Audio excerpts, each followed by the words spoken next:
আসসালামু আলাইকুম। যারা সকালের নাস্তা কিংবা দুপুরে বাচ্চাদের টিফিনে পাউরুটি দিয়ে জেলি খেতে পছন্দ করেন, আজকের ভিডিওটা তাদের জন্যই।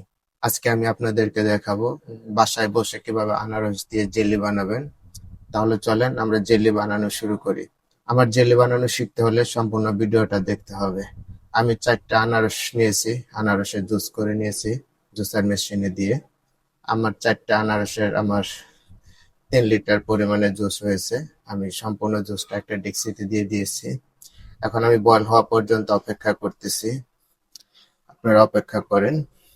দেখেন আমার জুসটা যখন অর্ধেক শুকিয়ে আসবে মোটামুটি, তখন আমি দিয়ে দিচ্ছি 3 কাপ চিনি। দিয়ে দিলাম আমি 3 কাপ চিনি।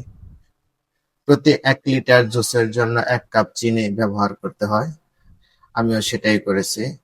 এখন আমি জুসটা বয়েল করব বেশ কিছু সময়। আপনারাও দেখতে থাকুন। বাচ্চারা স্কুলের টিফিনে পাউরুটির সাথে জেলি খুব পছন্দ করে। কিনে অনেক রকমের জেলি পাওয়া যায়, কিন্তু ঘরে বানানো জেলির মজাই আলাদা।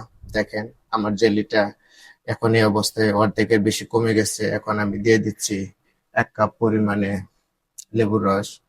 লেবুর রসটা অবশ্যই দিতে হবে। আমার জেলিটা প্রায় হয়ে আসছে। দেখেন আমরা আর অল্প কিছু সময় বয়েল করব। যখন বাবলটা বড় বড় একটু বাবল হয়ে যাবে, তখন আমরা জেলিটা নামিয়ে নেব। দেখেন আমার জেলিটা প্রায় হয়ে আসছে। এখন আমি একটু অপেক্ষা করব বড় বড় বাবল কাটা পর্যন্ত। অবশ্যই আপনারা বাসায় বানিয়ে খাবেন এবং আমার ভিডিওটা কেমন হয়েছে কমেন্টে জানাবেন। পাশাপাশি একটা লাইক, একটা কমেন্ট, একটা ফলো দিয়ে আমার পাশে থাকবেন। আপনাদের অনুপ্রেরণা পেলে আমি আরো সামনে এরকম আরো অনেক ভিডিও নিয়ে আসতে পারবো। দেখেন আমার জেলির প্রায় বড় বড় বাবুল কাটা শুরু করে দিয়েছে। যখন হাতে একটু নড় আসবে, আপনারা হাতে নিয়ে দেখবেন এভাবে হাতে একটা নড় চলে আসবে, তখন ভাববেন যে এটা হয়ে গেছে। অবশ্যই তার আগে বড় বাবুল কাটতে হবে।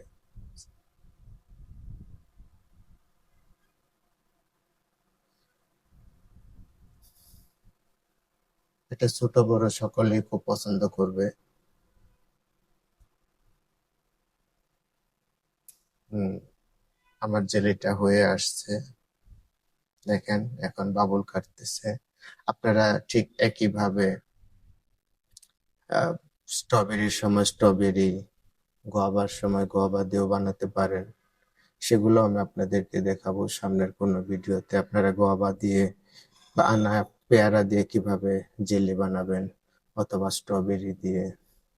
আমার জেলি রেডি হয়ে গেছে। এখন আমি বোতলে ঢেলে নেব।